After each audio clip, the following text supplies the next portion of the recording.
कुंज बिहारी जय राधा माधव कुंज बिहारी जय गोपी जन वल्लभ गिरवरधारी जय गोपी जन वल्लभ गिरवरधारी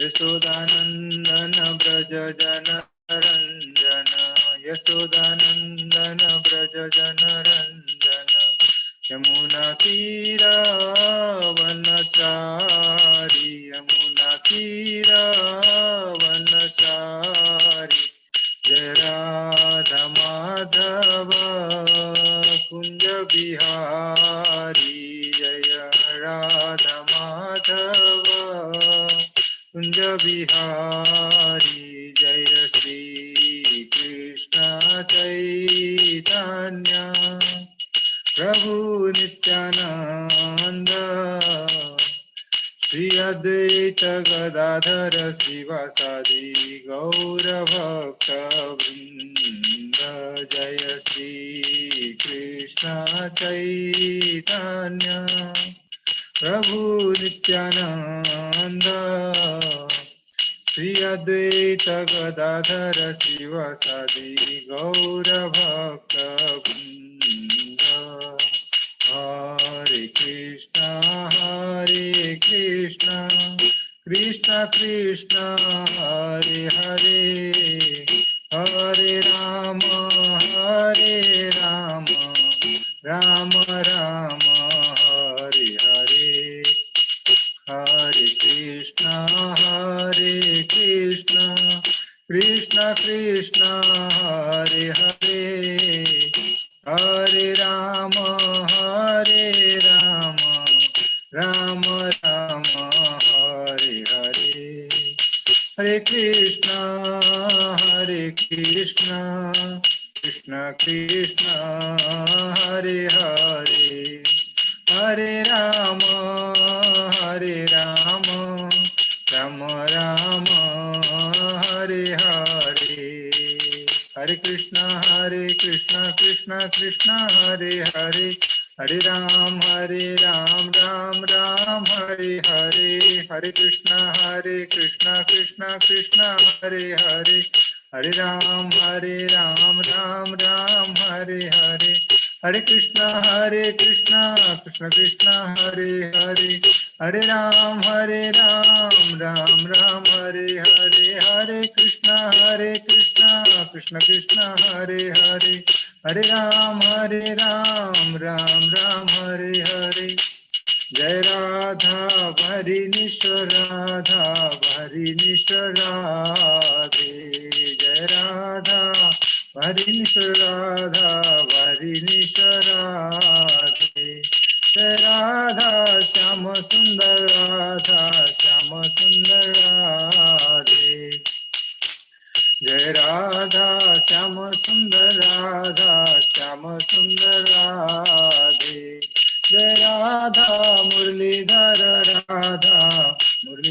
राधे जय राधा मुरलीधर राधे जय जगन्नाथ जय बलदेव जय सुभद्रा जय जगन्नाथ जय बलदेव जय सुभद्रा जय कृष्ण बलराम जय वृंदावन धाम जय कृष्ण बलराम जय वृंदावन धाम जय गौर निताय जय गौर निताय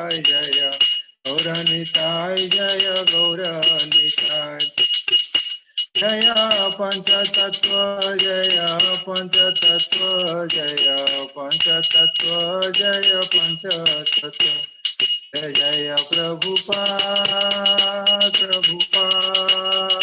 प्रभुपाद जय प्रभुपाद जय जय प्रभुपाद प्रभुपाद प्रभुपाद जय जय प्रभुपाद जय जय गुरुदेव गुरुदेव गुरुदेव जय जय गुरुदेव। ओम Vishnupad Paramhans परिव्राजकाचार्य अष्टोत्तर शतश्री Shrimad His Divine Grace Srila Shri Bhaktivedanta स्वामी प्रभुपाद महाराज प्रभुपाद की जय। जय ओम विष्णुपाद परमहंस परिव्राजकाचार्य अष्टोत्तर शतश्री श्रीमद् भक्ति सिद्धांत सरस्वती गोस्वामी महाराज प्रभुपाद की जय। अनंत कोटि वैष्णव वृंद की जय। हरे कृष्णा। भगवद गीता की सत्संग में आप सभी को स्वागत है। धन्यवाद करते हैं टेंपल मैनेजमेंट को जिन्होंने हमें ये सेवा का अवसर दिया और हमें भगवद गीता को और थोड़ा नजदीक से जानने के लिए, जीवन में उतारने के लिए सुविधा प्रदान किया। श्रीमद् भगवद गीता की जो शिक्षा को प्रभुपाद की मार्गदर्शन में समझने का और जीवन में उतारने का हम लोग अभ्यास कर रहे हैं। इस समय भगवद गीता का 4था अध्याय का वर्णन और श्रवण कर रहे हैं, जिसका शीर्षक है दिव्य ज्ञान योग। तो ज्यादा विलंब नहीं करके हम सीधा आज भगवद गीता के श्लोक में प्रवेश करेंगे, लेकिन उससे पहले चलिए भगवान को हम प्रार्थना कर लेते हैं, हमारे ऊपर कृपा करें, उनके वाणी को पढ़ सके, समझ सके और जीवन में उतार सके। ओम नमो भगवते वासुदेवाय। ओम नमो भगवते वासुदेवाय। नारायणं नमस्कृत्य नरं चैव नरोत्तमं देवीं सरस्वती व्यासं ततो जयमुदीरयेत्। नष्टप्रायेषु भद्रेषु नित्यं भागवत सेवया भगवती उत्तम श्लोके भक्तिर्भवति नैष्ठुकीम्।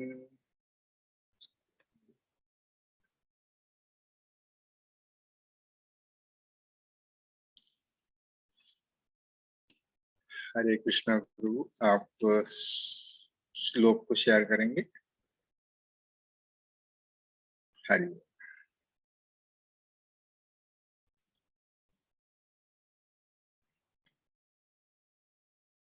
तो मैं एक बार पढ़ लेता हूँ, फिर आगे फिर अगर कोई पढ़ना चाहेंगे तो पढ़ लीजिए, फिर हम आगे बढ़ेंगे। निराशीर्यत चित्तात्मा त्यक्त्वा सर्व परिग्रह शरीरं केवलं कर्म कुर्वन्नाप्नोति किल्बिषम्। निराशीर्यत चित्तात्मा त्यक्ता सर्व परिग्रह शरीरं केवलं कर्म कुर्वन्नाप्नोति किल्बिषम्। निराशीर्यत चित्तात्मा त्यक्ता सर्व परिग्रह शरीरं केवलं कर्म कुर्वन्नाप्नोति किल्बिषम्। कोई रिपीट करना चाहेंगे?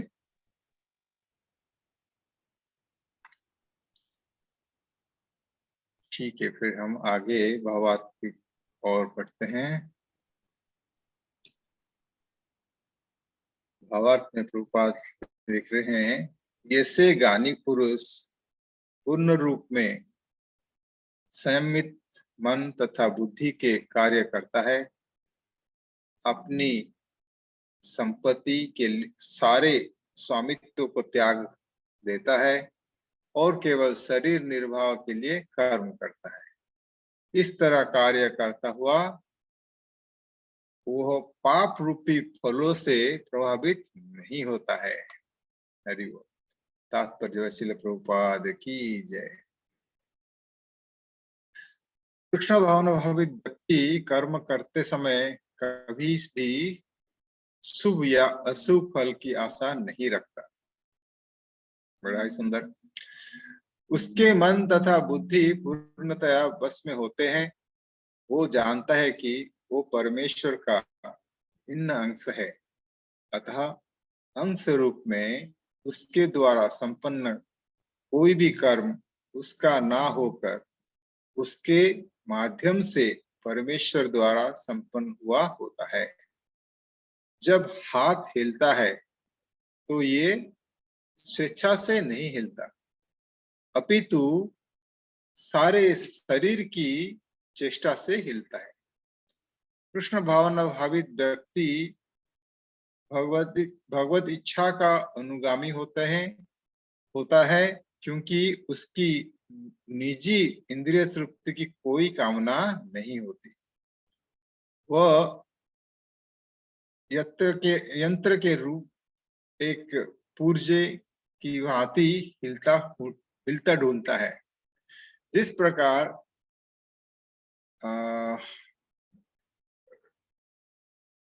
रखरखाव है क्या प्रभु?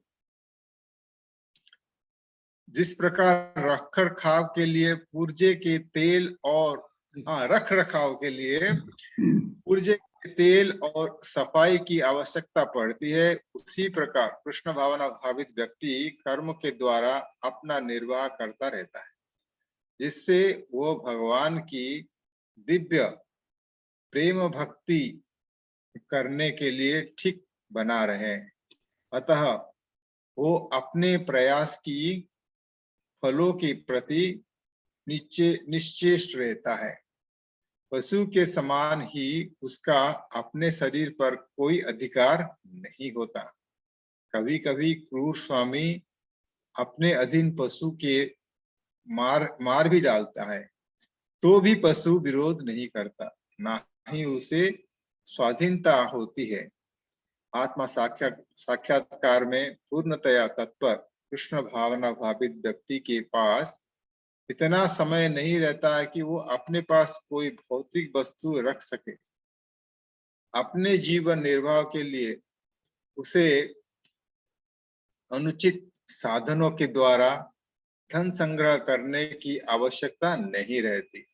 अतः वह ऐसे भौतिक पापों से कलमग्रस्त नहीं होता, वो अपने समस्त कर्म फल से मुक्त रहता है।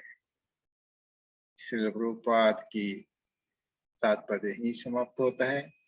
ओम अज्ञानतिमिरान्धस्य ज्ञानाञ्जनशलाकया चक्षुरुन्मीलितं येन तस्मै श्रीगुरवे नमः। श्रीचैतन्यमनोभीष्टं स्थापितं येन भूतले स्वयं रूप कदा मह्यं ददाति स्वपदान्तिकम्। वन्देऽहं श्रीगुरु श्रीयुतपदकमलं श्रीगुरुन् वैष्णवांश्च। श्रीरूपं साग्रजातं सहगण रघुनाथान्वितं तं सजीवं साद्वैतं सावधूतं परिजना सहितं कृष्ण चैतन्य देवं श्री राधा कृष्ण पादान् सहगण ललिता श्री विशाखावितां च। हे कृष्णा करुणा सिंधु दीनबंधु जगतपते गोपेशा गोपिका कांत राधा कांत नमोस्तुते। तप्त कांचन गौरांगी राधे वृंदावनेश्वरी वृषभानुसुते देवी प्रणमामि हरिप्रिये। वाञ्छाकल्पतरुभ्यश्च कृपा सिन्धुभ्य एव च पतितानां पावनेभ्यो वैष्णवेभ्यो नमो नमः। जय श्री कृष्ण चैतन्य प्रभु नित्यानंद श्री अद्वैत गदाधर श्रीवासादि गौर भक्त वृंद।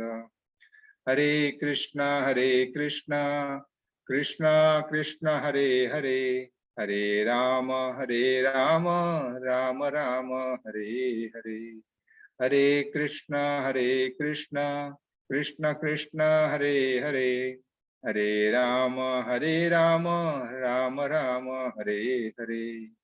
हरे कृष्णा कृष्ण कृष्ण हरे हरे, हरे राम राम राम हरे हरे। हरे कृष्णा। आज की तात्पर्य सुनने के बाद किसी का मन में कोई प्रश्न है क्या? आज उल्टा जाएंगे। किसी का मन में कुछ तो प्रश्न होगा, क्योंकि तात्पर्य बड़ा भारी तात्पर्य था आज। क्योंकि देखिए बात ये कि हमको पहला समझना चाहिए कि हमारा टारगेट क्या है।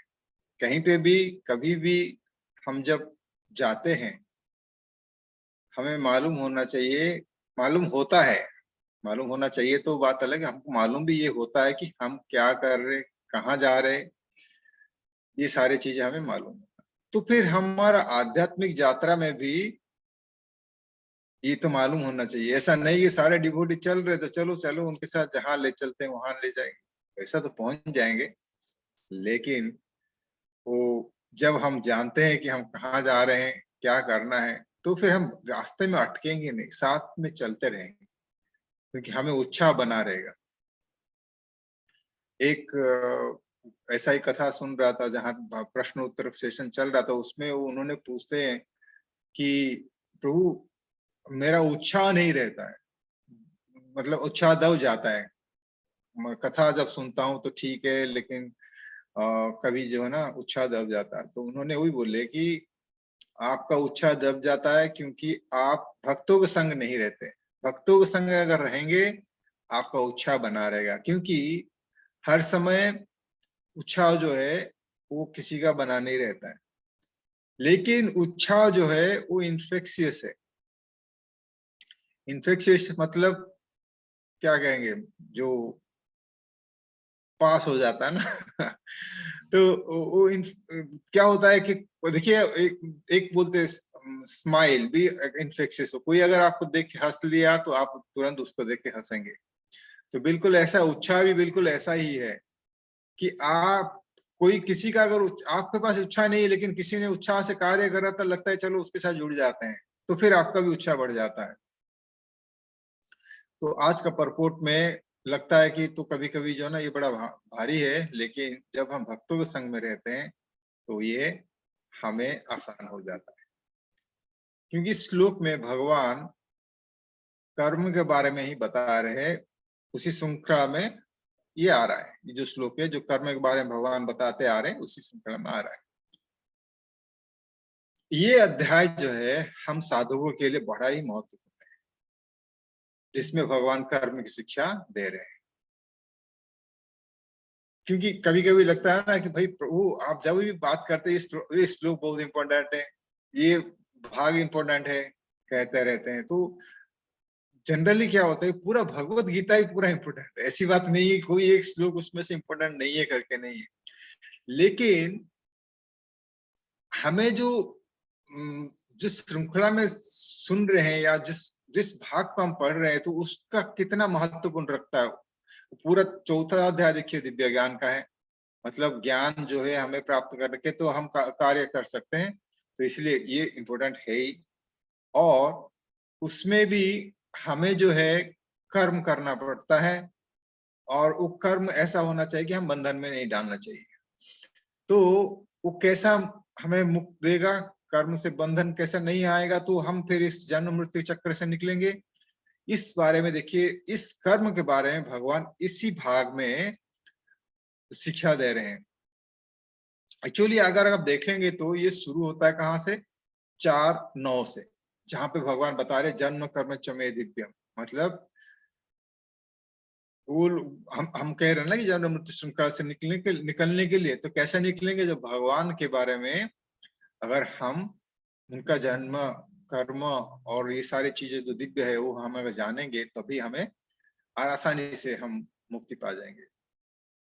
क्योंकि हमको कितना भी कुछ ज्ञान हो, कितना भी कुछ मालूम हो, अगर हमें जो हमारा बुनियाद समझ जो है हमारे कृष्ण की समझ पर आधारित नहीं है, तो उसका कोई भी मतलब आगे का समझ जो है ना ठीक नहीं। जैसा कि हम जानते हैं जल अग्नि वायु पृथ्वी और आकाश ये क्या है, ये मैंने कितना भी समझ लिया है।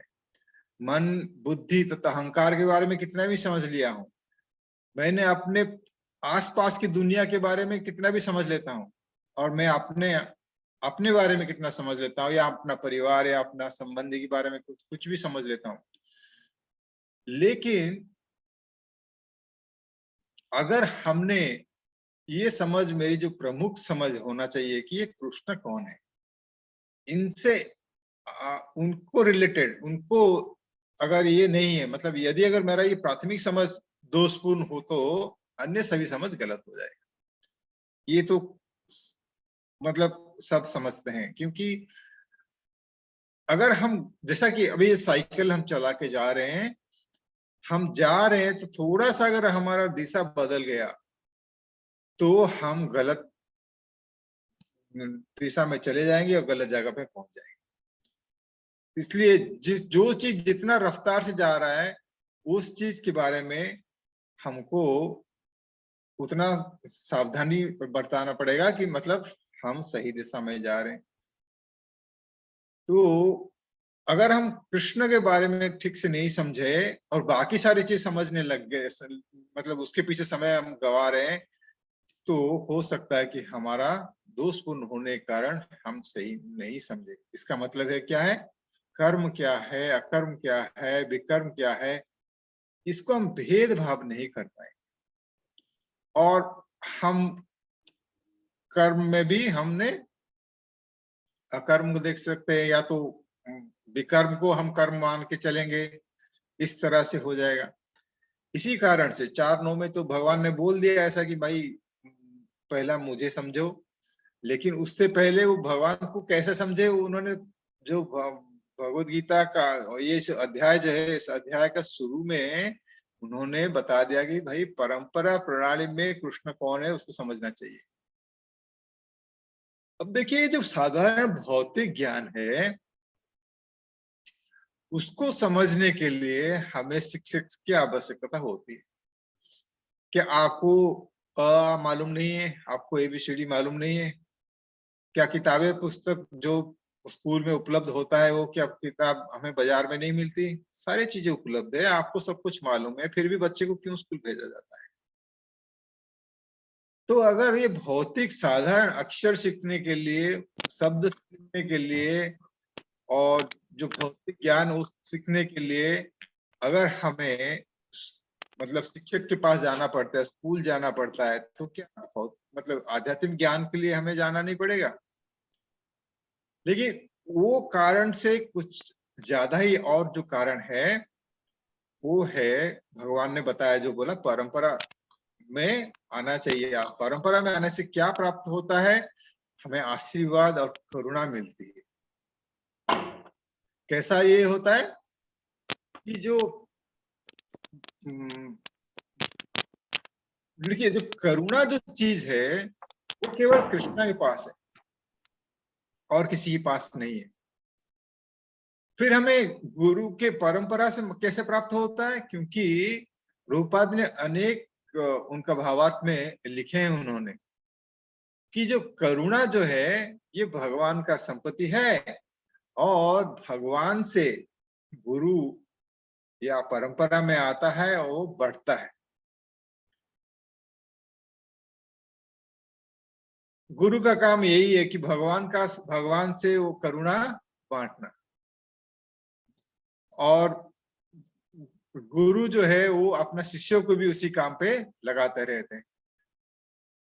तो हमें ये समझना चाहिए कि हमें क्यों परंपरा में आना है, क्यों गुरु को हम अस्वीकार करना है। क्योंकि गुरु के माध्यम से हमें करुणा प्राप्त होता है। भगवान को का ज्ञान को समझने के लिए जो बोल दिए भगवान 4:9 पे कि मुझे समझो, भगवान को समझ पाना इतना आसान नहीं होता है हम बद्ध जीवों के लिए। तो भगवान को समझने के लिए हम गुरु के पास जाना पड़ता है, परंपरा के पास। गुरु गुरु क्या कहता, परंपरा से ही जो ज्ञान उन्हें प्राप्त हुआ उसी ज्ञान को हमें देते हैं, साथ में वो करुणा भी देते हैं कि उस ज्ञान को हम समझ पाए। तो इसका मतलब क्या हो गया? कृष्णा केवल करुणा दे सकते हैं, और उनका जो प्योर डिवोटी है, उनका जो शुद्ध भक्त है, जो कृष्ण कृष्ण की प्रतिनिधित्व करते हैं, वो हमें दे सकते हैं।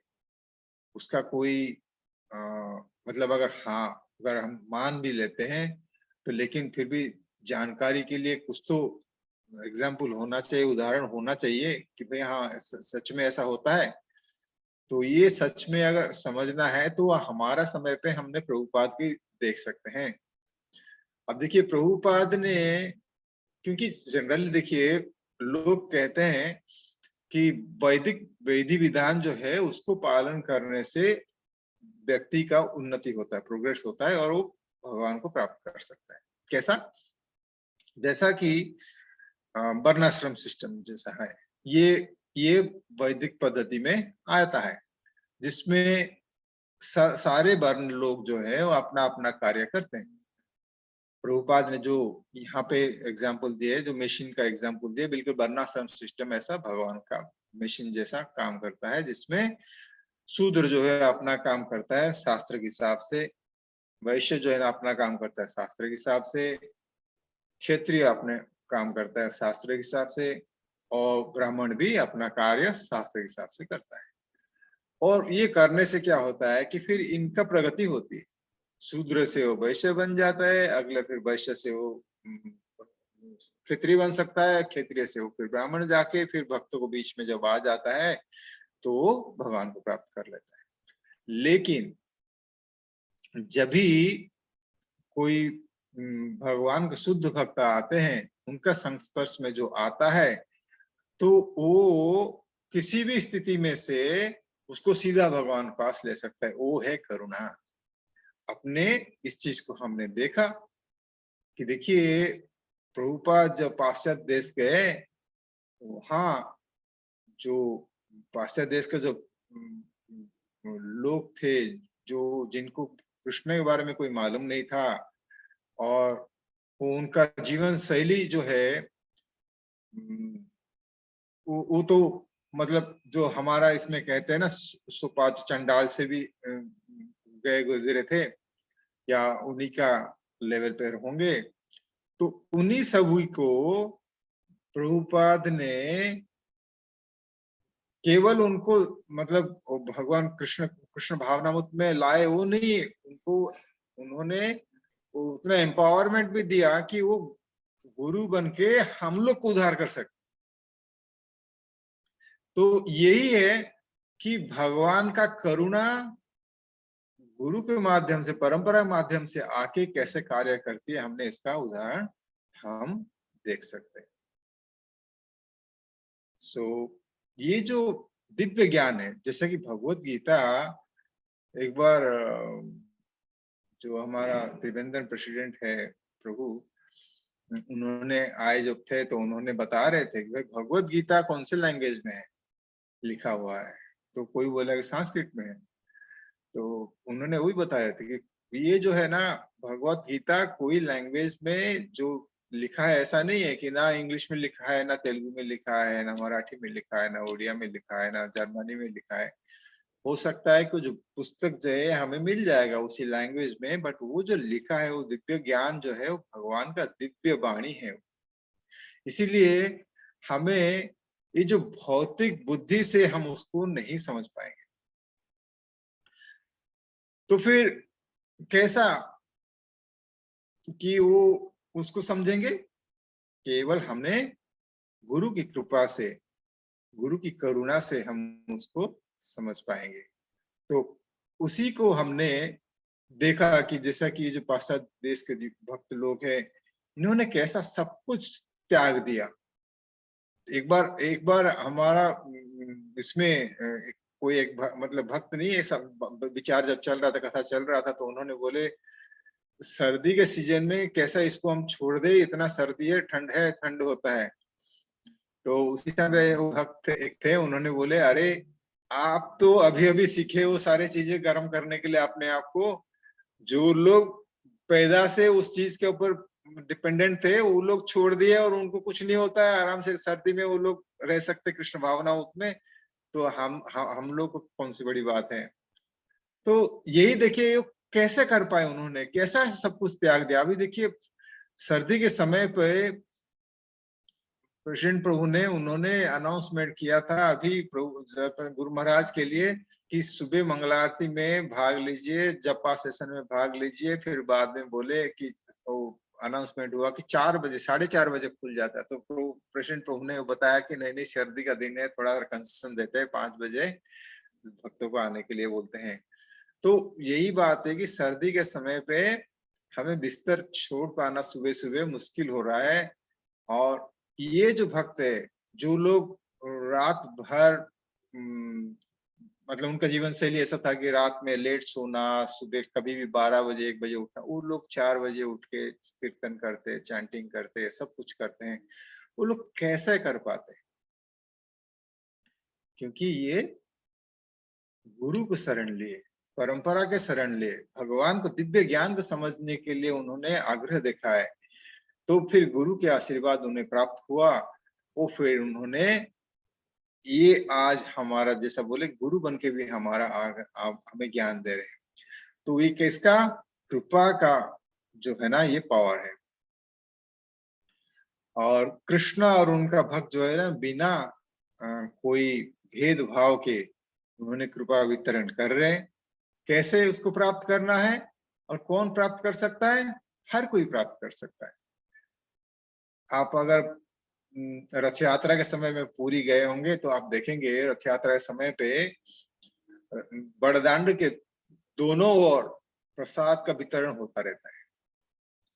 फ्री प्रसाद कौन प्राप्त कर सकता है? कोई भी प्राप्त कर सकता है, लेकिन उसको जाना पड़ेगा जहां पे जो उसको चाहिए, उसके लिए वो जाना पड़ेगा। तो बिल्कुल मर्सी भी ऐसा गुरु और भगवान देने के लिए तैयार बैठे हैं, हमें जाके उनसे प्राप्त करना चाहिए। तो यही है कि आज का जो श्लोक में हम देख रहे थे, भगवान मतलब ये जो बताया हमने, जो इस अध्याय का ये जो श्रृंखला है 4:16 से लेके 4:24 तक जो है, इसमें भगवान कृष्णा कैसे काम करना है और कैसा उस काम करना है कि जाके वो भगवान के लिए काम, जैसा कि अब देखिए बैंक में अगर हम जाते हैं, नहीं अब देखिए जनरली किसी से पैसा लेना, इसको हम क्या मानते हैं, माना जाता है कि ये ठीक नहीं है। क्यों? अब जैसे अगर हम बोलते हैं कि उसने पैसा लिया, इतना ही अगर हम बोलेंगे तो जो जिस एनवायरमेंट से आया है, जो जिस तरह से जहां से आए, वो उसी भाव से वो सोचेगा। जैसा कि हम ये सोच सकते हैं कि किसी ने काम के लिए पैसा गलत तरीका से लिया, या तो किसी ने पैसा जैसे काउंटर पे लेते हैं, उसने लिया तो वो सही हो जाता है। तो अगर हमें कॉन्टेक्स्ट मालूम है तो हमको समझ में आ जाता कि जो है वो किसके लिए पैसा लिया, तो वो सही था या नहीं, सही नहीं था। तो बिल्कुल कृष्णा यहाँ पे वही बता रहे हैं कि जो काम भी जो है, उस तरह से अगर हम कॉन्टेक्स्ट से अगर समझ जाएंगे, अभी कभी कभी जो ना बोलते हैं कि तो ज्ञान होने से ये हो जाता है, क्या कहते हैं, आपका वैराग्य हो जाता है। तो जिस मोमेंट हम वैराग्य सुनते हैं तो हमें क्या साधु सन्यासी दिख जाते हैं कि भरे उनके जैसा तो हम नहीं बन सकते, ऐसा नहीं। लेकिन वैराग्य का अर्थ जरूरी नहीं है कि घर संसार छोड़ के आपको जाना पड़ेगा। जिसको ये कॉन्टेक्स्ट समझ में आ गया, कर्म क्या है, अकर्म क्या है और विक्रम क्या है, जो आज का श्लोक में भगवान बता रहे, बिल्कुल ऐसा वो कार्य कर सकता है, भले वो कौन से भी आश्रम में हो या कौन सा भी स्थिति पर हो।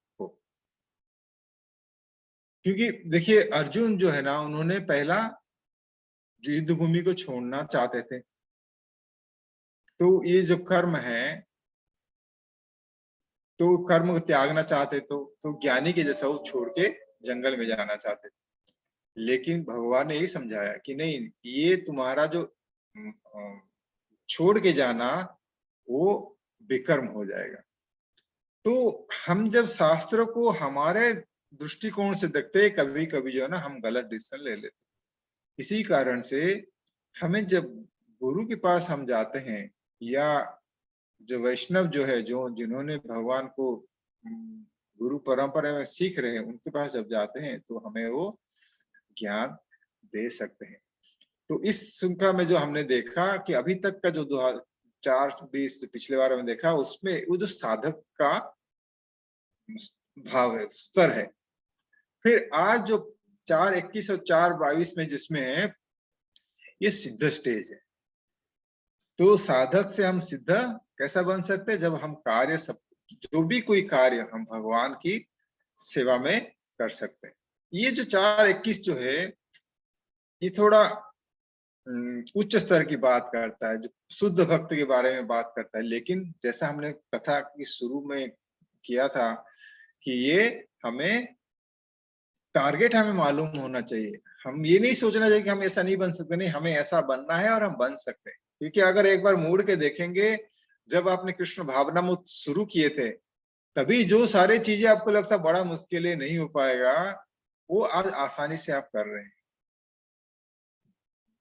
याद कीजिए कि पहला जो 2 राउंड था कितना मुश्किल से हो रहा था।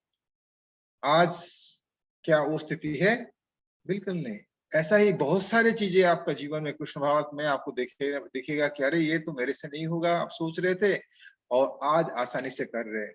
या आप अगर अभी कृष्ण भावनामृत में नया नया आए, आपको लग रहा है कि मेरे से नहीं होगा, लेकिन आप भक्तों से जुड़े रहिए, भक्तों के साथ कार्य करते रहिए, आप देखेंगे कितने आसानी से ये सारी चीजें आप पार कर पाएंगे। सो इसलिए ये जो सारे चीजें हैं, डरने का नहीं है, क्योंकि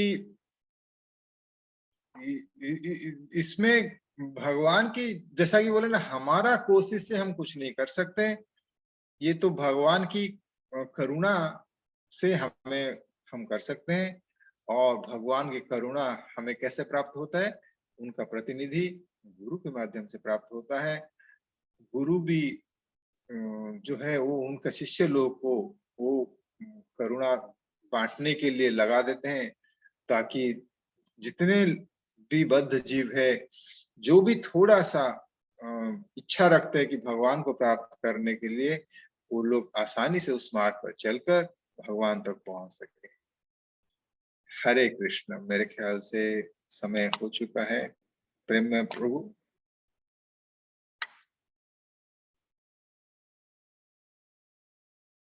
हरे कृष्णा प्रभु, दंडवत प्रणाम प्रभु। हरे हरे कृष्ण प्रभु, मैंने आपको बहुत कम समय दिया था। कल ही मैंने आपको रिक्वेस्ट किया था कि प्रभु आज क्लास लेनी है, और आप तैयार हो गए प्रभु, तो मैं बहुत धन्यवाद देता हूँ प्रभु आपको। हरे कृष्णा। अच्युत प्रभु, हमारा तो शिक्षा गुरु ने हमें यही ज्ञान दिया है कि मंगल रस प्रभु ने हमेशा बोले हैं कि जब भी सेवा आता है, मना नहीं करना, ले लेना चाहिए। तो हम उन्हीं का भरोसा पे, इन्हीं का वाक्य को लेके हमने ले लिया था। पता नहीं अच्छा से मैं निभा पाया नहीं निभा पाया, आप लोग ही जजमेंट दे सकते हैं। हरे कृष्ण। अच्युत प्रभु या मंगल रस प्रभु, आप कुछ कहोगे?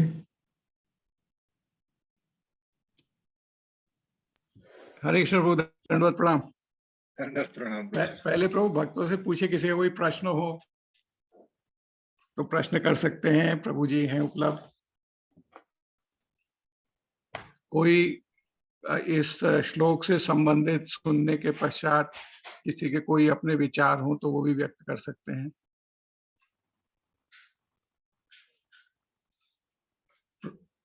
प्रभु ने जो है क्लास के शुरू में ही प्रश्न से क्लास शुरू करी थी, क्योंकि प्रभुपाद के तात्पर्य में प्रभु ने कहा था कि जो है प्रभुपाद का तात्पर्य इतना अच्छा था, और उसमें ये कि हम जैसे जो उसका मशीन का पुर्जा जो है, तो उसका उदाहरण प्रभुपाद ने वहां दिया है ना। तो ऐसे ही हम भी अगर स्वेच्छा से सिर्फ भगवान की भक्ति के लिए जो कार्य कर रहे हैं, और उसके लिए जो उत्साह है, उत्साह के लिए सिर्फ एकमात्र तरीका है कि भक्तों का संग, जो उत्साही भक्त हैं उनका संग करेंगे तो हमारे अंदर भी उत्साह आएगा और हम लगे रहेंगे, हम भक्ति में रत हो जाएंगे। और लास्ट में प्रभु ने उसका जो बहुत अच्छा वो कनेक्शन दिया कि कैसे हम, अगर हम अपने जीवन में, हर कोई देख सकता है कि जब शुरुआत में या कोई भी 2 माला करना भी कितना कठिन था, हम कभी सोच नहीं सकते थे कि हम कभी 16 माला जप कर सकेंगे। तो ये एकमात्र गुरु और भक्तों की कृपा से ही संभव हुआ, और आज हम देखते हैं कि हो रहा है। और जबकि हम ऐसे ही हैं, आज भी हम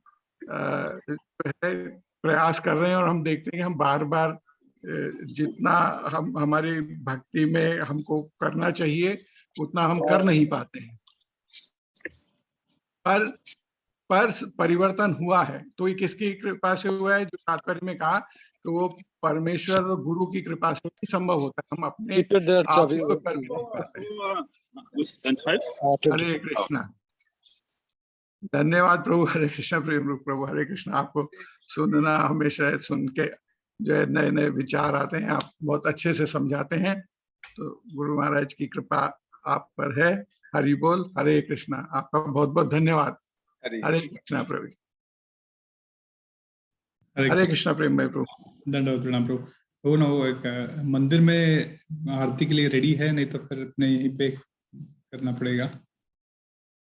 हाँ, देखना। टेम्पल डिवोटीज, हरे कृष्णा। तो यहीं पे यहीं पे हम रिक्वेस्ट करते हैं प्रभु, लाइक नरसिंह आरती। हरि बोल।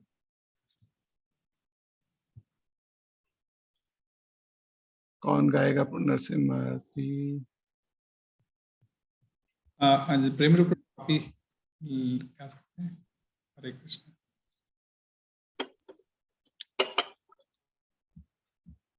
बोलो श्री श्री श्री नरसिंह देव भगवान की जय। भक्त प्रहलाद महाराज की जय। श्रील प्रभुपाद की जय। नमस्ते नरसिंहाय प्रह्लादलाददायिने हिरण्यकशिपुर्वक्षः शीलटङ्कनखालये इतो नरसिंहा परतो नरसिंहा यतो यतो यामि ततो नरसिंहा वही नरसिंहा हृदये नरसिंहा नरसिंहमदिं शरणं प्रपद्ये तव करकमलवरे नख अद्भुतशृङ्गां दलिता हिरण्यकशिपुतनुभृङ्गम् केशवधृत नरहरिरूप जय जगदीश हरे जय जगदीश हरे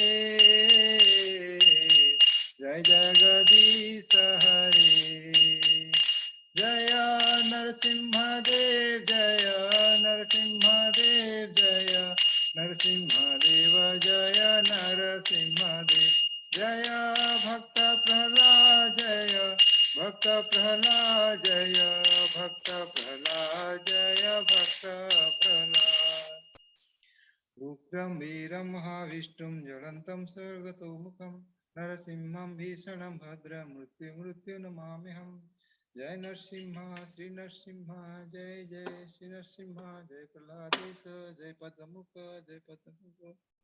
बोलो श्री नरसिंह भगवान की जय। भक्त प्रह्लाद महाराज की जय। अनंत कोटि वैष्णव वृंद की जय। श्रील प्रभुपाद की